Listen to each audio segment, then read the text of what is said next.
Good morning, स्वागत छ तपाईहरु सबैजनालाई मेरो भिडियोमा।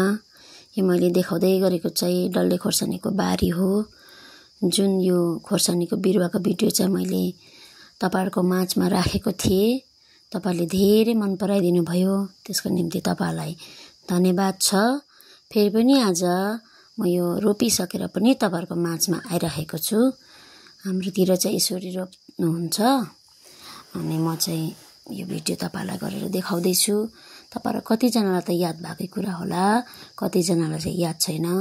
यो चाहिँ लेकको जग्गा हो, त्यसैकारण चाहिँ यसरी यस ठाउँमा चाहिँ रोपिन्छ।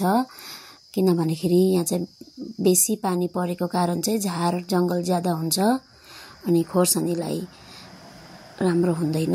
अनि चाहिँ यसरी प्लास्टिकहरु लगाइदिएको छौं भने चाहिँ झार जंगल कम्ती आउँछ अनि खोर्सानी राम्रो सप्रिन्छ। झार जंगल बेसी भयो भने खोर्सानी सप्रिन सक्दैन। अनि यसरी गरेको छ भने चाहिँ राम्रो हुन्छ। हुनु चाहिँ मेहनत चाहिँ ज्यादा लाग्छ, मेहनत चाहिँ ज्यादा हुन्छ, डबल ट्रिपल ज्यादा मेहनत गर्नुपर्छ, तर पनि रिजल्ट चाहिँ राम्रो आउँछ यसरी चाहिँ। अनि यो बारीमा चाहिँ डल्लै यसरी नै खोर्सानीको खेती गर्नुहुन्छ। तर तपाईहरुलाई चाहिँ मैले सानो भिडियो गरेर देखाउँदै छु। हुन्छ, बाइ बाइ।